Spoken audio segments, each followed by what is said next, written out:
Listen-only mode. Hi everybody, thank you for attending today's webinar focused on cooking, the fourth of our Technology Week webinar, our Technology Webinar Week. I want to remind all attendees that this webinar was primarily designed for the participants of the Efficiency for Access Design Challenge, an initiative of the Efficiency for Access Coalition and Engineers Without Borders UK. If you are not part of the design challenge, it is fine. The webinar is in the question box that you will see in the GoToWebinar window on the right of your screen. And I want to remind everybody that this webinar will be recorded and made available online. So today we'll be listening to three people. So Jessie and Leonard from Bern and John. So Jessie is a design engineer. She is a young professional working at the intersection of engineering and sustainable international development. At Bern Manufacturing, she's worked to scope potential new fuels and design new cook stoves products for East Africa. Before working at Bern, she was working in Zambia for an international development consulting firm leading research and data collection. Leonard has dedicated his career to creating a more sustainable future, focusing on green energy, sustainable development, and social quests. He's worked with leading innovative companies on product development, validation and improvements, production processes and tooling development, as well as product development strategy from startup to industrial production. His project portfolio has included cook stoves, solar heat, and electricity, and he is now head of product innovation at Bern. Finally, John Leary is a researcher working with the Modern Energy Cooking Services Program, so the MEX program, which is a program that aims to enable the 3 billion people who still cook with polluting fuels to transition to cooking with modern energy, in our case, electricity mainly. John's role involves empowering everyday cooks to co-create modern energy cooking services that they aspire to use by exploring both how they currently cook and how they aspire to cook, then developing and trialing innovative solutions. So we're going to start with the presentation from Bern. Jessie, Leonard, the floor is now yours. Thanks, Theo, for that introduction. And hi, everyone. I'm Jessie. And I'll be talking a little bit about Bern, what we do, and then in a broader way, why clean cooking is important and how you might go about working on this as your design challenge. Next slide.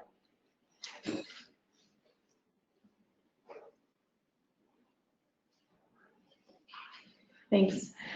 So why is clean cooking important?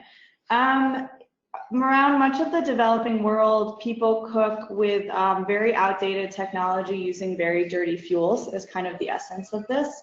People often cook indoors, meaning that there are health consequences, and then also can spend quite a bit of money and a large percentage of their income on purchasing cooking fuel and replacing pretty bad cooking technology as well. So the two main reasons why making cooking better is the health benefits and then also the economic benefits for families. In addition to making the cooking process easier, better, having better quality food, that's also in there as well.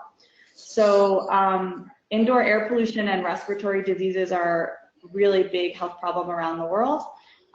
Primarily caused by inefficient combustion of charcoal and wood and inhaling the smoke that's produced when you do that. In addition, using these fuels has environmental consequences, so can cause deforestation, in addition to pollution of black carbon emissions. Okay, next slide, please. So Bern has been working since 2013 to provide better modern cooking technology for Kenya, East Africa, and other countries around the world. So we have a production factory just outside of Nairobi, Kenya. That's where we're calling in from today. And here we produce 30,000 stoves per month. I'll talk a bit later about what exactly we make here. But basically, we make modern biomass cook stoves. So biomass means charcoal or wood. and they help reduce emissions from burning these fuels. They lower the cost that cooks and families have to pay to cook with these fuels, and they help people just have better cooking products and a better cooking experience as well. And another measure how we measure our success is by the amount of trees saved, because now one of our stoves takes about half of the wood or charcoal that a traditional stove would take. Therefore, we're effectively saving trees, and those will absorb carbon again. So in that sense, it's kind of a double win.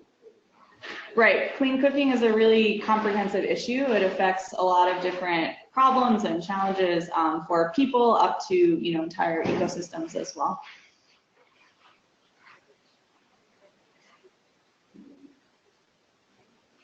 Okay, so we'll start with a poll question. I think Amanda is going to run this. So we'll start by asking everyone who's attending the webinar, what fuel do you typically cook with in your home? So we've provided 4 options here. We were only allowed to provide 4, but these are obviously not an exclusive list of cooking fuels.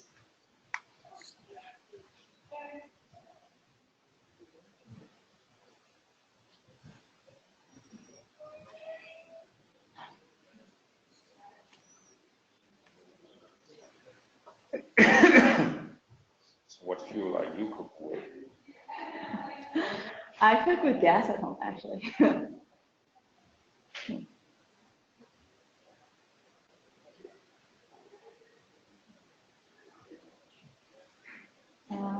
Cool.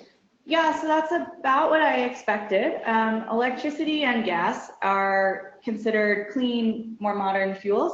Charcoal and wood are more difficult to cook with, are dirtier, and are actually can be much more expensive when purchased in small quantities and have kind of negative environmental consequences. So go to the next slide. Right, so on the left, you'll see kind of the typical options. In Kenya, most people cook with charcoal and wood, usually actually a combination together, depending on what they're cooking. Gas is fairly popular as well, but the traditional stoves are on the left. So the Kenya ceramic jiko is at the top, KCJ, and then a 3-stone fire is the most basic option for cooking with wood. There are also some other basic wood fuels. And then on the right are examples of the improved cook stoves that Burn makes. So on the top are our charcoal cook stoves, jiko koa. So jiko means stove in Swahili, and okoa means to save. So it's a saving stove.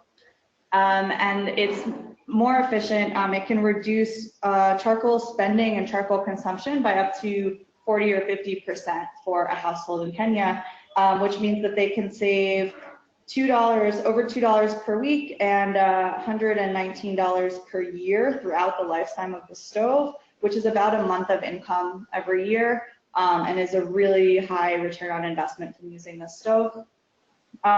The reason why it's more efficient is basically the design of the stove. So one of the benefits of switching from the KCJ on the left to a jiko koa on the right is that it requires almost no behavior change. They both operate the same way. You put charcoal into the combustion chamber, which is the ceramic bowl on the left, and then it's a metal combustion chamber for jiko koa. And then you light the charcoal, usually from below, or you can use some sort of lighting assistant. And then the jiko koa has high temperature insulation that helps keep heat inside the stove and maximizes heat transfer. It has an ash tray that's used for airflow adjustment as well as ash removal. And then the materials used for the combustion chamber and other parts are high temperature alloys. Basically, all of this combines together to burn the charcoal more efficiently. That's where most of the efficiency gains come from, is kind of temperature optimization of how the charcoal is burned. And then optimizing airflow and heat transfer as well. It's a bit technical, sorry. Oh, sorry. Just one comment on the kunio koa is on the bottom. So that's also an efficient wood burning stove. So that also optimizes air transfer, has high temperature metals as well, and that can reduce carbon emissions by up to 80% and use half of the firewood compared to a 3-stone fire. So all of this to say that Burn has produced some technical innovations in terms of how to burn biomass fuels. There are plenty of other ways as well to burn biomass in a more efficient way. The typical options on the left are not really optimized or designed well at all, and yet they're what most people use to cook.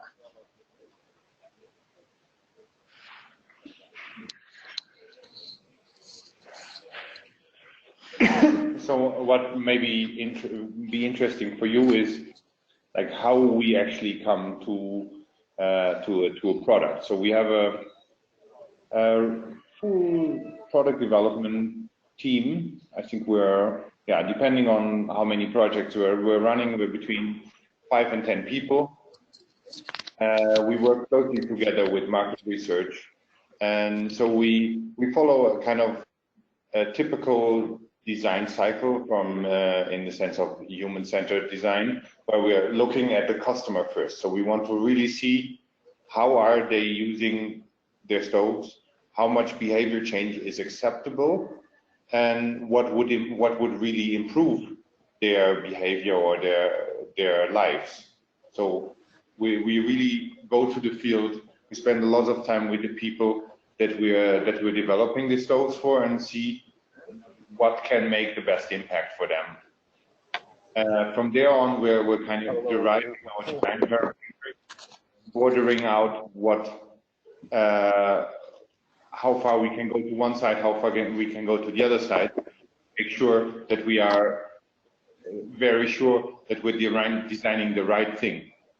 So then we get ideas on how we can actually solve those problems that we have posed and that we have found in the first place, how we can come up with ideas that solve them, taking into account all of those requirements that we have stated in the second phase. So they might be on cost, they might be on lifetime, they might be on durability, they are on how many emissions can we actually or do we want to produce, or how much do we want to reduce it, and so on. So we're trying to get those ideas, select which ones work best, and we build prototypes to validate that actually our assumptions and our ideas work as we have tried to, and then we iterate that. And sometimes you need to go through quite a length to make iterations, because the first idea that you got seems to work reasonably well but not good enough, and then you improve it and you improve it and you improve it. So we're working with modern CAD software to actually draw those things up. We have a really advanced prototyping workshop here where we laser out our parts, weld them together, so that we can get prototypes that are really realistic. So yeah, they're as close to what they will become in the end as possible. And then we have a testing lab where we extensively test those products, not only for efficiencies and power. Maybe we can go to the next slide. So we not only for the efficiency and firepower, but also all kinds of other parameters, like how much fuel did you use to actually heat this water or burn the food that you wanted to make. And so there's a few standard procedures on how to do that, and they are standardized, so therefore we can compare different prototypes and different stoves with each other. But it's always about 5 liters of water in a standardized pot, so that you can create the same testing procedures. So once you're considering to go into developing cooking appliances, then yeah, you have to look at those standardized testing procedures, that you are sure that the measurements that you are making with your concepts, with your prototypes, are comparable to others. Yeah, so obviously we test all the temperatures, because outside you want the stove to be as cold as possible so that people don't burn their hands. But obviously inside you want it to be as hot as possible. And yeah, there's always downsides to every design decision, so you need to balance between the ups and downs. But the key parameters where we're looking at is mainly the firepower and the time to boil, and derive there from the efficiency. And the efficiency is basically you take the energy that's contained in your fuel and how much of that is transferred to the water or other thing that you're cooking. So that's really one of the key things. And then obviously you would want to measure the CO emissions, the carbon monoxide emissions, because those are really detrimental for health, and particulate matter, because that's the thing that gets you lung cancer and other things. Next slide, please. So on side of our lab, we have a durability program where we treat our stoves really badly. We run them for 24/7. So we simulate how a really fast lifetime of the stove would be. So within a few months, we can actually simulate a full lifetime of 2, 3, 4 years of a stove. And we can see what are the failure modes. So we can accelerate what goes wrong and see what we need to still improve. So all of the prototypes that we find good enough in performance, we will place them into this program and run them until they fall apart. And then we see where there are still issues and where we need to improve.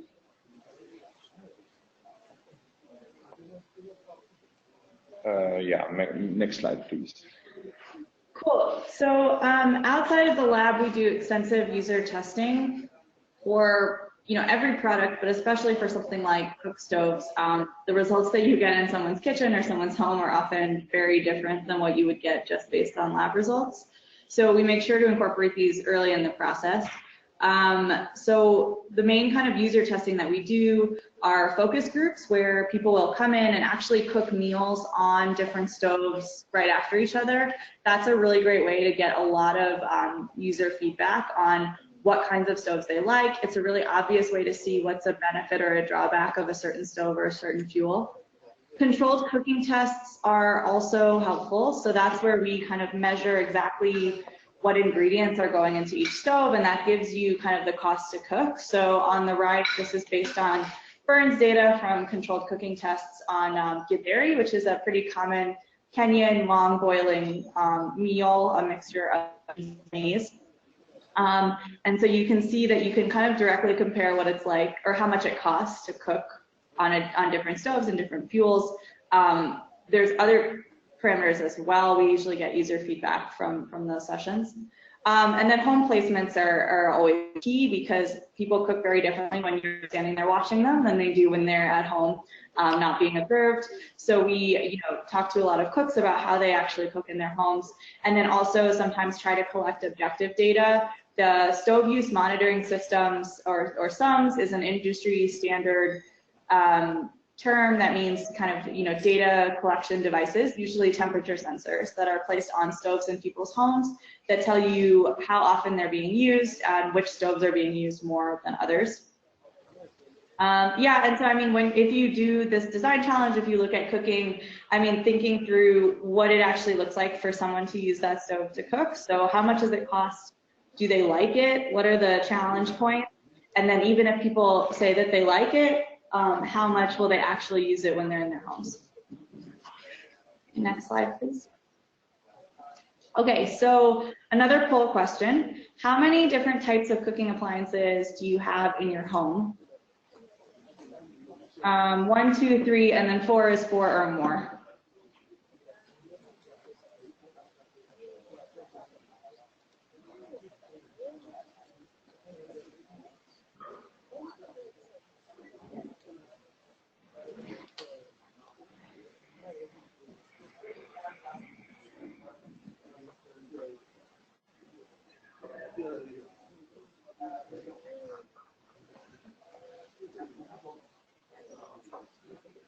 Okay, so we have some 2s, 3s, and 4s, but this is actually great because everyone listening today cooks with more than one appliance, which is kind of a key point to make, that a cooking decision is not usually as simple as just buying one stove to cook with. People around the world use combinations. So you'll use an electric kettle to heat up water, you'll use a gas stove for certain types of cooking, maybe a charcoal stove outside. Electricity can be a good cooking fuel as well. So yeah, that's just a point that we wanted to make, because I think often conversations about cooking focus on like the one stove product that people will buy, and that's not really realistic. So leading into, now we'll talk about market research for cook stove development. So this could be its own webinar in and of itself, but I'll go into it at a really high level. These are some examples of different customer segments that we've identified, because each customer segment makes decisions about how to cook and why they would cook with a certain product in a different way. So for example, you have what's called Bora Uhai here in Kenya. They are extremely cost constrained. Cost decision for cooking fuels in the moment, even if it means that over the long term they're spending more because they're spending slightly more per day. You can contrast to all the way on the right, you know, a more cost-focused consumer that's trying to optimize purchases. So they would like to save the most in the long run, which means that they will, if motivated, you know, invest more in a cooking device earlier if it saves them more fuel in the long term. And then these are just a few other examples of other reasons why people might make cooking decisions. Next slide.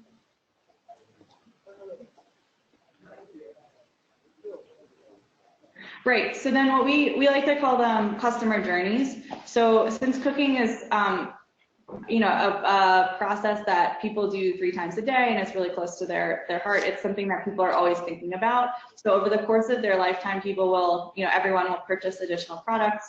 And so often what we see in Kenya is that people will start with firewood or paraffin. Paraffin is another word for kerosene. Then they might move up to a KCJ, the traditional charcoal stove that we talked about earlier. And then maybe they might move to an improved cook stove plus another fuel. And so almost all customers, like we just talked about, participate in fuel stacking. So these stories are not always linear. People will still have old stoves that they'll use occasionally, and will kind of switch back and forth.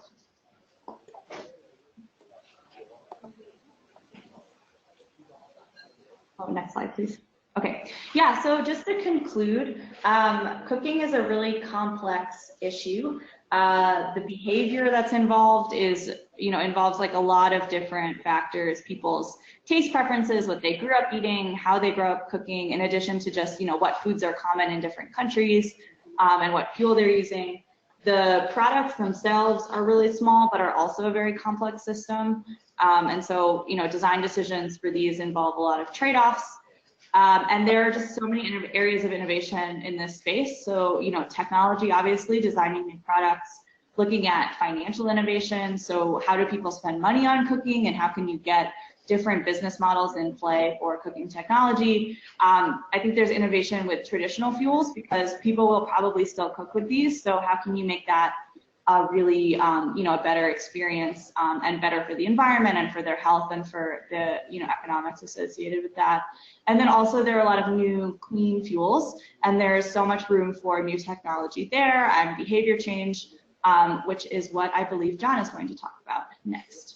And if anyone has more questions about burn, or this, what we talked about, some contact information is on that slide. Thank you very much for your insightful presentation. We're now going to hear from John about consumer habits more. I do want to remind our attendees that if you have any question, please ask them throughout the webinar so we can address them at the end during the Q&A session in the question box. Thank you. Hello, can everyone hear me okay? Yes, we can.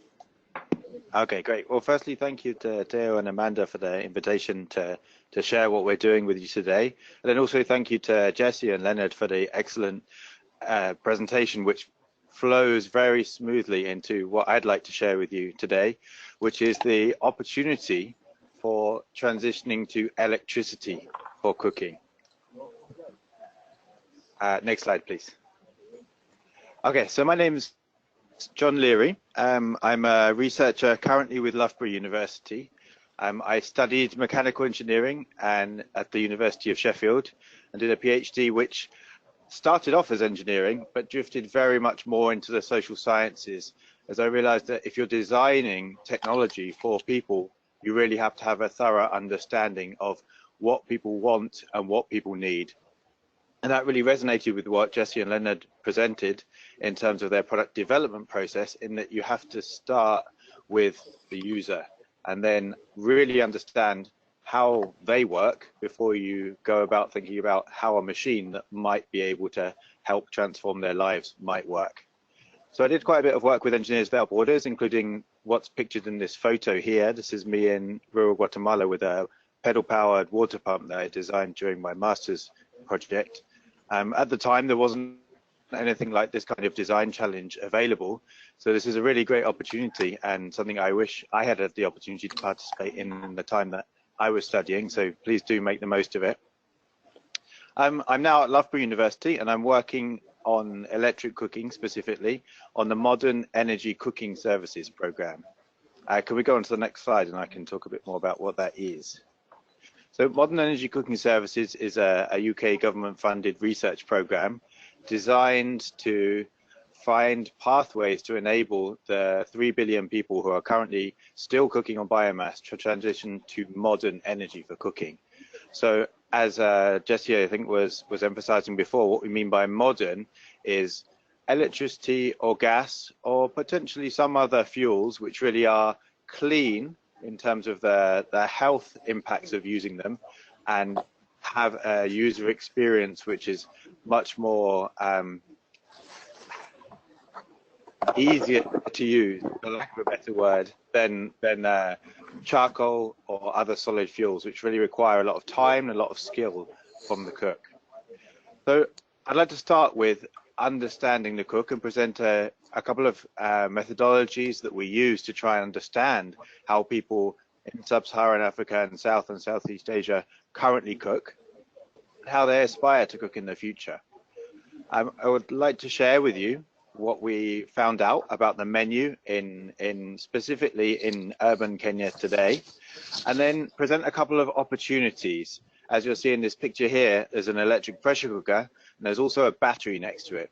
So when I was studying mechanical engineering at Sheffield and working with Engineers Without Borders, then we were always used the kind of unwritten rule that you really shouldn't do anything to do with heat on batteries, because it's a waste of high quality energy, turning it into low grade heat.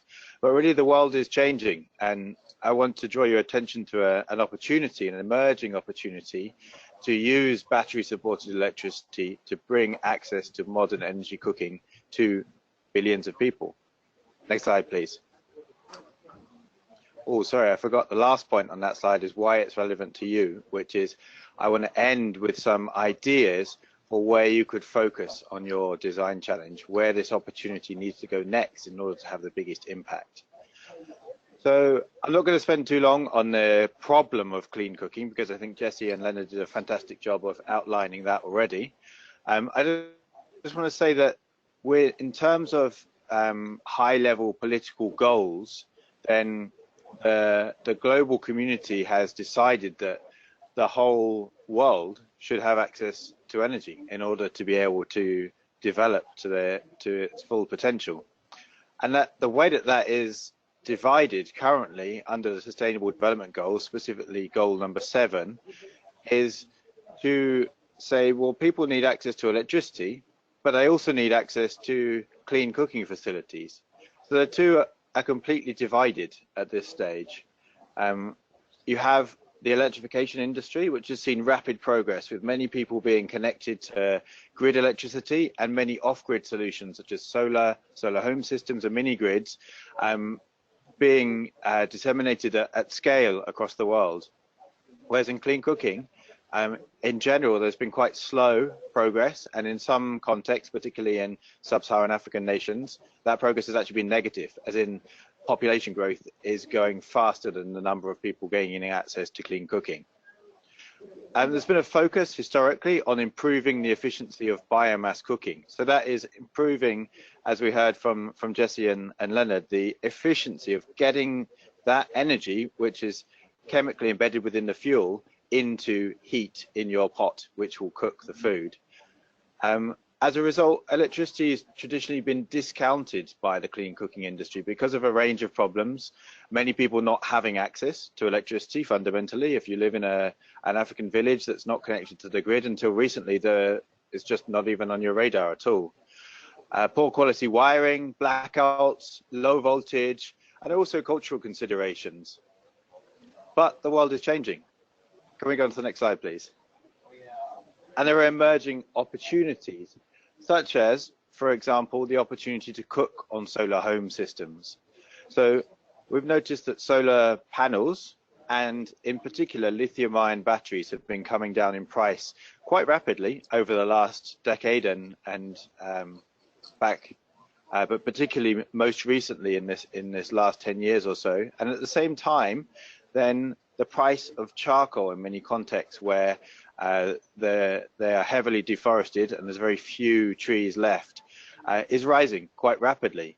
This means that the costs of alternatives, in particular cooking on a solar home system, start to get to a tipping point whereby the costs, the discounted costs, discounted as in if you break up that big costs of the solar home system into small manageable chunks that someone could repay over time, are getting to a point where they are on a par with what people are currently paying for biomass fuels.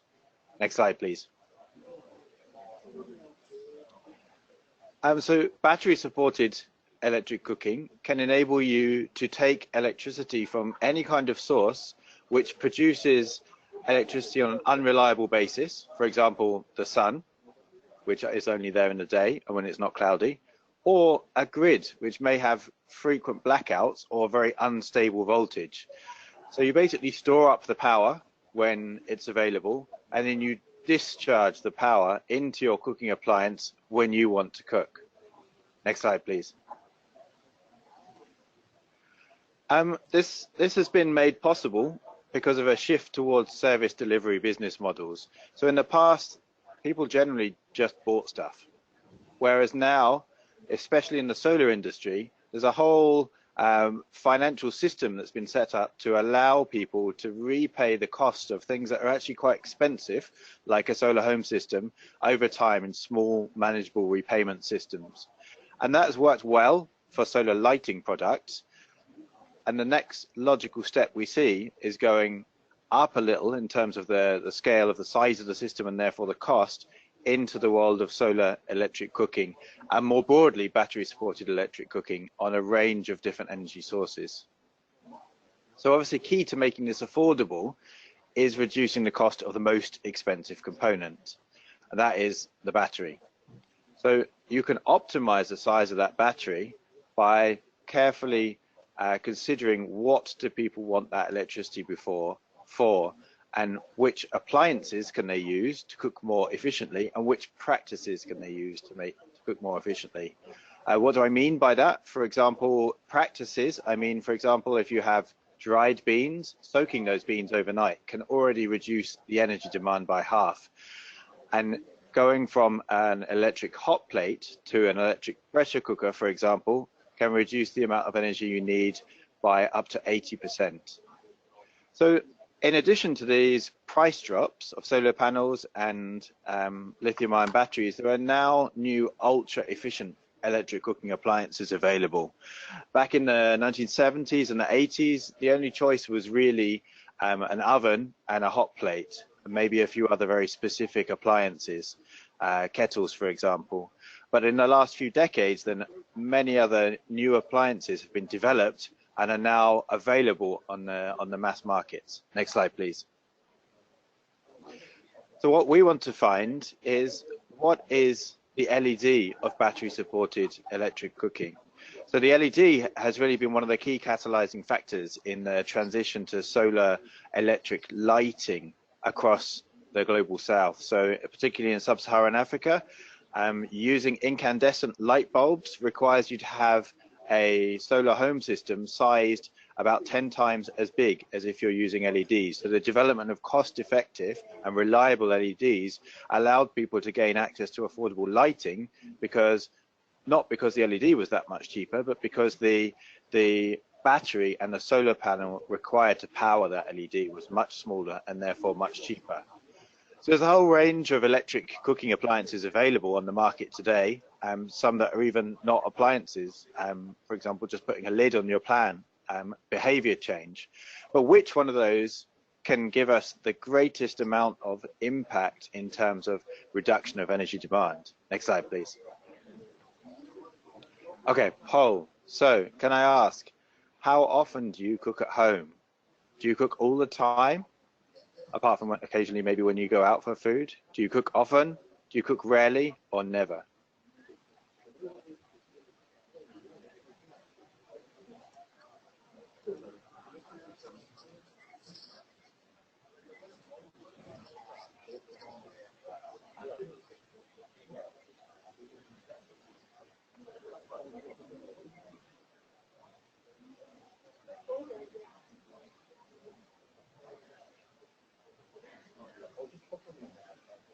Okay, fantastic. So already the vast majority of people either always cook or often cook. So actually you've already gone on to the first step of the product design process, which is understanding the user.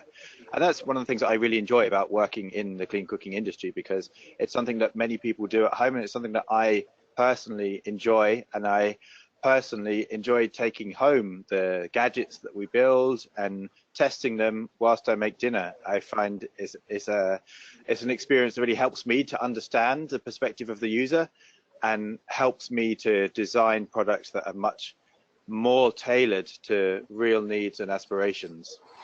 Of course, it's still essential to understand the needs of cooks in different places, which is why we designed a study called the Cooking Diary Study, which I'll come back to later, because my needs as a cook are not necessarily the same as the needs of a cook in a village in sub-Saharan Africa. Okay, so of all of these appliances, we started by thinking, what are the benefits and what are the drawbacks? So drawbacks, we've got phrased as behavioral change barriers. So if you're given this appliance for the first time, then what is going to stop you from using it to do all your cooking? I mean, quite fundamentally with some of these, like for example, a kettle, it's really only designed for water boiling. Maybe you could get away with making soup in it, but it'd probably be quite messy and you probably wouldn't want to use it for water boiling afterwards. Things like the microwave and the electric pressure cooker, many people are put off by the complicated buttons that you have on the front and the fact that you can't stir the pot whilst it's cooking. In contrast, things like, for example, the hot plate or the induction stove, you can put any kind of pot on it, but you're still losing quite a lot of heat out of that pot. The induction stove in particular, then you have to have certain types of pots. You can only use steel pots, which is quite frustrating, especially as most sub-Saharan African households that we've worked with tend to have aluminium pots. Next slide, please. But also there are drivers that mean that once people start using these, they want to keep using them. So, for example, for the electric pressure cooker, it really speeds up long cooking foods. And I know from myself cooking in the UK, I don't really cook that many long cooking foods. For example, if I'm going to cook beans, I just buy a can and I essentially just warm them up. But in many sub-Saharan African contexts, people are cooking more raw foods. So, for example, beans may be dried in the farm and they have to be rehydrated or cooked for a very long time. In which case, having a cooker that cooks long boiling dishes starts to become very important. Next slide, please. So what I wanted to say with this is that whilst the focus historically of the clean cooking industry has been on improving the efficiency of this bottom bit in orange, which is getting the heat into the pot, there's been very little attention paid to all of the other means of inefficiencies in the cooking process. So actually there's evaporation from steam, there's convection coming out the side of the pot, there's convection coming and radiant losses coming from the lid of the pot as well. And many of these, there's not that much you can do if you have an open flame underneath, because if you put any kind of insulation around it, then it'll probably catch fire or put your flame out. Next slide, please. So one thing that electricity allows you to do that you can't do on any other fuel is to insulate not only the pot, but also the element inside. So the element is inside the insulation. And that really means that you have much more effective means of keeping the heat that you put in there in the pot, rather than letting it go away into the air, which in, for example, a UK or a northern context in general is useful if your house is cold and needs heating anyway. But in many sub-Saharan African contexts, it's already quite hot, and heating the cook further is not desirable. Next slide, please. Next slide, please. Thank you. Okay, so the electric pressure cooker I've been going on about quite a bit, but what actually is it? Well, it is a combination of familiar things. It's simply an insulated box with an electric hot plate inside and a pressurizing chamber, plus a fully automated control system to essentially do all the cooking for you. Really, all you have to do is put your food inside with the right amount of water and then turn the timer to the right amount of time, and it'll do everything else for you. Next slide, please. So I'd like to ask, how many people have used an electric pressure cooker or EPC before? Do you have one? And if you do you use it regularly? If you have one, is it one of these things that sits in the cupboard and maybe once a year or so you get it out for its annual cooking session and blow off the dust? Have you maybe heard of them, or possibly you tried one out at someone's house but you don't have one yourself? Or have you never heard of them before?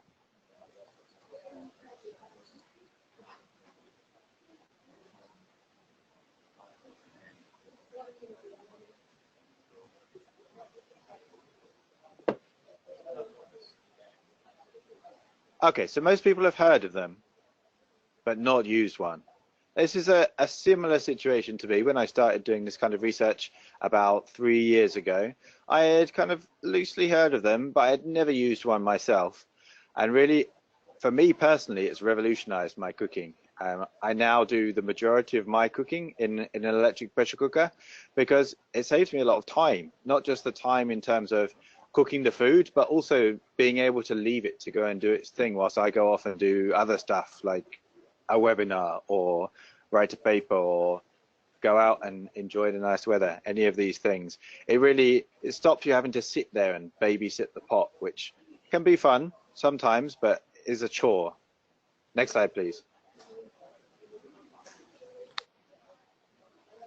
Thank you. So the cooking diary study, we asked 80 households, back one please, thank you. We asked 80 households in 4 different countries, Kenya, Tanzania, Zambia, and Myanmar, to spend 6 weeks recording what they cooked, how they cooked it, and how much energy they used. For 2 weeks, just cooking how they were cooking before, just recording, and 4 weeks trying out electric cooking. A range of different appliances, including the electric pressure cooker. Next slide, please. What we found was that of the appliances that people had available in Kenya, for example, they had each household had a hot plate, a rice cooker, and an electric pressure cooker. And both charcoal stoves and the electric pressure cooker are heavily favored for what we call heavy foods. So heavy foods are the things that take a long time to cook. Things like your beans, which you would boil for hours. They're the biggest energy consumers, and they're the ones that if someone has a gas stove, then often they would still buy charcoal to cook because they think it's cheaper to do so. One of the key findings of our research in the cooking diaries was that actually, despite the perception that electricity is expensive for cooking, it's actually far cheaper than charcoal. So this is based upon grid-connected electric cooking in Nairobi using current prices, which are similar to prices in the UK. And the cost of cooking beans on charcoal is around 80 shillings. So that's around, in US dollar cents, around 80 US dollar cents. And the cost of doing it on an electric pressure cooker is around 11. So it's an order of magnitude cheaper. It's not just a little bit cheaper, it's a lot cheaper for heavy foods. Okay, next question, or next slide, please. But how often do people cook heavy foods? Well, we know from the diaries what they cook and when. And we know that heavy foods make up about 1/3 of the menu. So what about the other foods in there? You've got staples like ugali, some maize meal porridge that you have to stir, rice. You've got things that you have to fry quickly, like eggs, for example, things that you have to deep fry, and things you have to fry for a long time with a shallow pan. So actually the last two, they don't make up a significant portion of the menu. So perhaps they're not that important, but the staples and the quick fry make up a bigger portion than the heavy foods. So there's a key kind of enabler here for these technologies. If we can persuade people that either they can cook using these appliances, they can cook using they can cook staples and quick fry foods using an EPC currently how they already are, then they can do more of their cooking on an efficient electric appliance. Or if we can modify the design of electric pressure cookers to better cater for these foods, then again, we can shift more of the urban Kenyan menu into efficient electric devices. Next slide, please. So how could we do this? For example, for the staples and the quick fry foods, simply demonstrating to people how easy it is to cook those foods, in many cases seems to be enough. Showing people that actually ugali, a major staple across East Africa, is actually very easy to cook in an electric pressure cooker, seems to persuade many people that they also can cook their ugali in it. Possibly having another electric pressure cooker, because many people report that actually the reason why they use another stove is just because they want to cook two things at the same time. For the quick frying things, then there are issues around the pan itself. An electric pressure cooker only comes with one pot and is a very deep-sided one. If you want to cook an egg, for example, frying an egg is very easy, but getting that egg back out without turning it into mush is quite difficult. The deep fry foods and the long fry foods, I'm not going to focus on them because, again, it's not a huge percentage of the menu in Kenya, at least. In other places, maybe it is. Next slide, please. So ultimately, the reason why we have focused so much on the electric pressure cooker is because we see it as a very energy efficient device and also a very useful one. But key to achieving its potential for transforming lives is getting people to use it for as much of their cooking as possible and to do that cooking efficiently. So having an electric pressure cooker in your kitchen and keeping it in the cupboard, gathering dust, is not the outcome we're looking for. What we're looking for is that people cook as much of their food as possible and save as much energy and therefore time and cost as possible by using it. Next slide, please. So to conclude, then we think that electric pressure cookers, or EPCs, have a huge potential for tackling global health, environmental and gender equity challenges associated with cooking with biomass. However, as key design challenges that you can take on to increase the impact of electric pressure cookers, I'd like to suggest that by integrating batteries or other devices into the electric pressure cooker itself, you can enable access to those who don't have a strong grid connection or who live in off-grid regions where there is no grid connection at all. We can lower behavioral change barriers and amplify the drivers. So the barriers, for example, not being able to look inside the pot, and the drivers, the fast cooking. How can you emphasize that? How can you make the positives more positive, and how can you mitigate the negatives? And finally, cooking a broader range of foods. As I went through on the menu, then you see in Kenya at least, they're absolutely amazing at 1/3 of the menu, and they're kind of okay and get used occasionally for the rest of it. So how can we encourage people to take on the rest of their menu? How can we, sorry, distracted by an alarm there. How can we encourage people to do as much of their cooking as possible in an electric pressure cooker and save as much energy, time and money as possible? That's the end. On the next slide, then there is some contact information. where there is a link to a website which actually has quite a few more resources on there, mex.org.uk.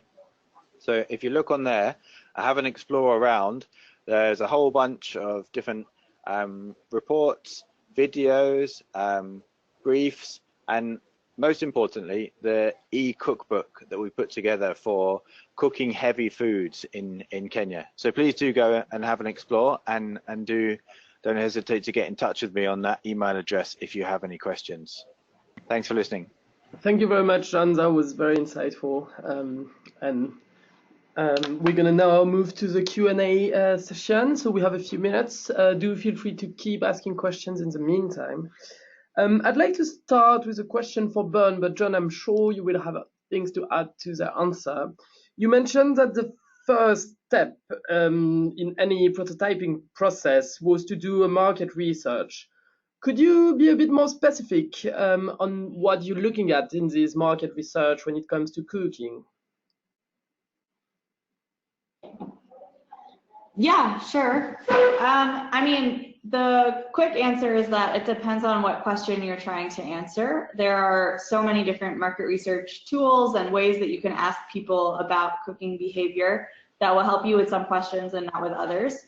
But for example, when we're looking at maybe a new fuel or a new product, first we start by trying to understand all of the behaviors that currently exist with that product. So if you were looking at gas cooking, you might go and talk to people who currently use gas about why they like it, how they use it. You could watch them cook. You can ask them what products they buy, how often they use it, how much they spend. And you can do that, with in-depth interviews. You can also do that on the street with passersby. And that will give you kind of a sense of the, existing products. And then if you're, a bit further in your kind of idea phase, what we often try to do is put together a prototype as quickly as possible that maybe doesn't function in the exact same way as it would in the long term, but then you can take that and, show it to people maybe next to the alternative and say, like, what do you think of this product? How would you use this? And get kind of initial feedback like that.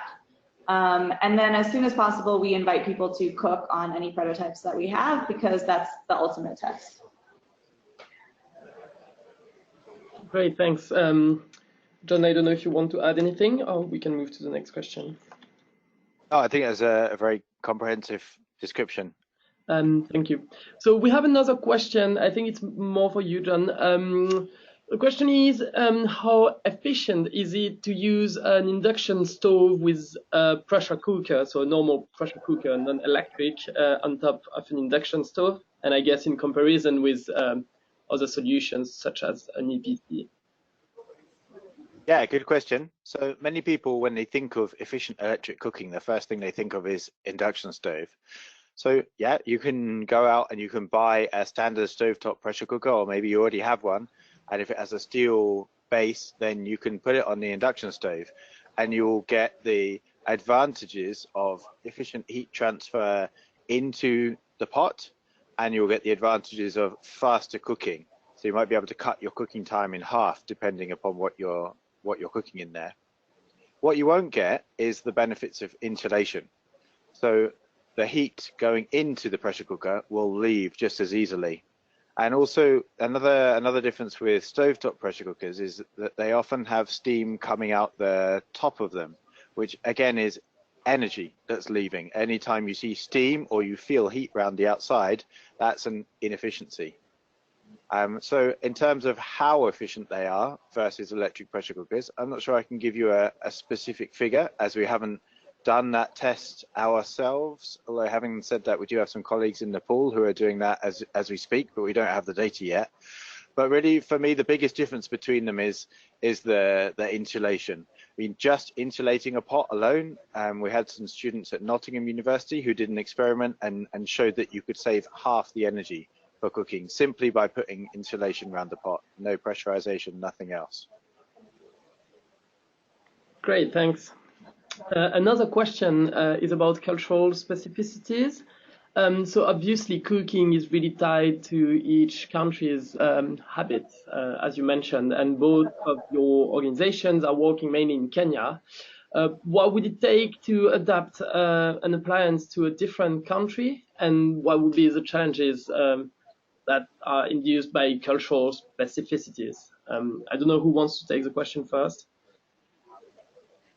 I don't mind taking that first, unless Jessie or Leonard, you've got something on the tip of your tongue.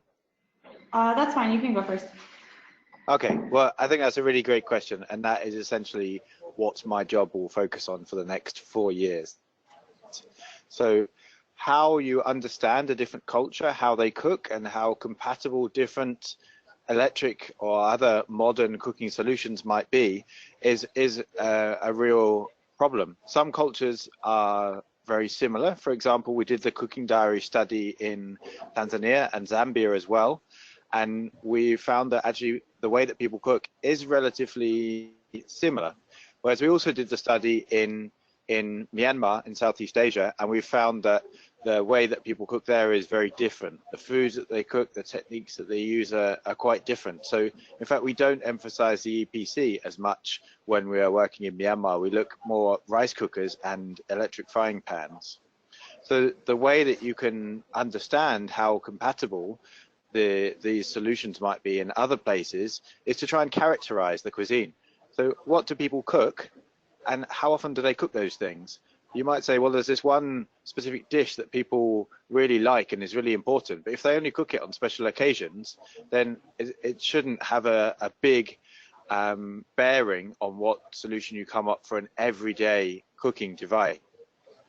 So I'd say if you're thinking of a specific country, maybe start with those categories that I had on the slide about the Kenyan menu, and think, well, how does the regular menu in that particular country pan out in terms of what proportion of dishes do fall into each of those categories? And in fact, in some countries there are other categories as well. Like, for example, we're just about to start working in Morocco, and apparently baking is a big thing there. So it doesn't even feature on the Kenyan menu. So it wasn't even a category listed there. So I'd say think about the food categories and think about the frequency in which they're cooked, and then which appliances cook those categories well. Great, thanks. Anything to add on Bern's side? I think that was a pretty good answer. I mean, just to kind of underscore, this is a really important question in cooking and cooking design. So the Jiko Koa came about from research in Kenya, but we actually sell a lot and export our products to Somalia and Tanzania and Uganda and Zambia. So I think there's a variety of foods that people cook in each country. There are kind of larger macro differences, but then there's also, as John I think pointed out on one of his slides, there are certain devices that lend themselves to more flexibility. A charcoal cook stove is one of those. You can put, a wide variety of pots on top and cook a lot of different meals. And then there are some cooking technologies that are a bit more specific. So I think keeping that in mind as well. Yeah, I think all of these answers, they summarize it pretty well. But there's a lot of factors you can look at. It's like, when are people cooking? Are they cooking daytime or are they cooking nighttime? What are the volumes? Like, are they cooking for a small family of 3, or are they cooking for the whole extended family of 12? So those are really important factors. And I think the only key there is really look at the customers, look at what they're doing, and then see if that solution that you have in mind can fit or not. Great. Thank you very much for these answers, very insightful answers. I'm sorry we don't have time for more questions, since we're reaching the end of our webinar. So I want to warmly thank our speakers today for their very insightful presentations. Thank you very much. To all our attendees, we will meet again tomorrow at the same time for our last webinar of the week, focused on power management.